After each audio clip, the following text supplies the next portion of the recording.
بسم الله الرحمن الرحيم. يا أيها المزمل قم الليل إلا قليلا نصفه أو انقص منه قليلا أو زد عليه ورتل القرآن ترتيلا إنا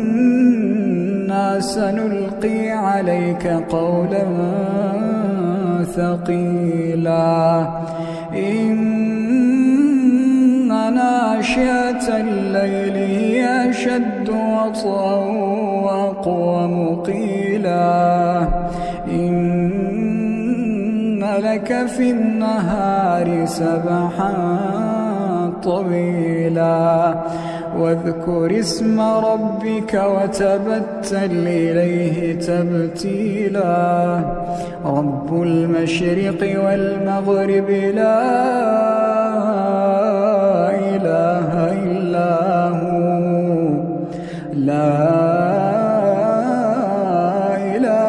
إلا هو فاتخذه وكيلا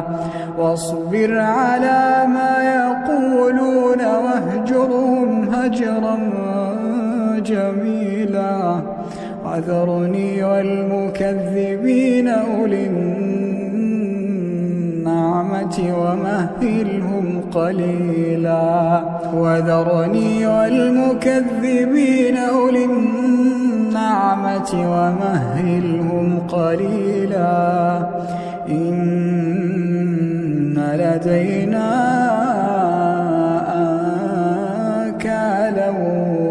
وجحيما وطعاما ذا غصة وعذابا أليما يوم ترجف الأرض والجبال وكانت الجبال كثيبا مهيلا إنا أرسلنا إليكم رسولا إنا أرسلنا إليكم رسولا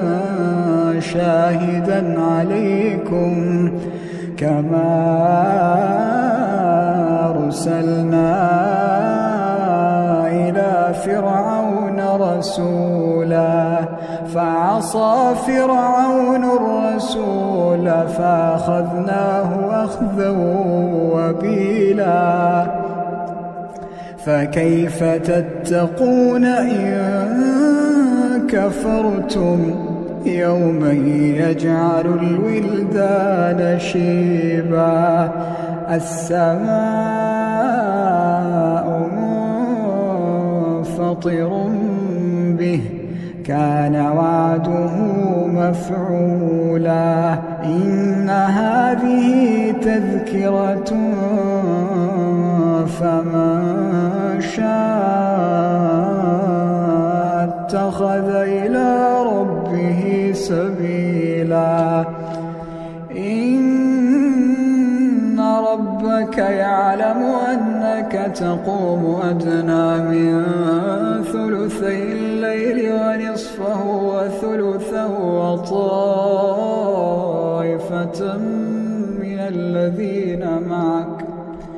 وطائفة من الذين معك الله يقدر الليل والنهار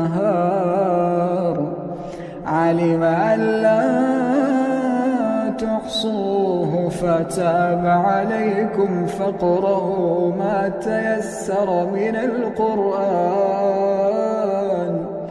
علم أن سيكون منكم مرضى وآخرون يضربون في الأرض يبتغون من فضل الله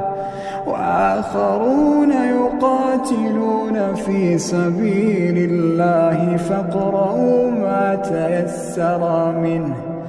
وأقيموا الصلاة وآتوا الزكاة وأقرضوا الله قرضا حسنا وما تقدموا لأنفسكم من خير تجدوه عند الله هو خيرا وأعظم أجرا واستغفروا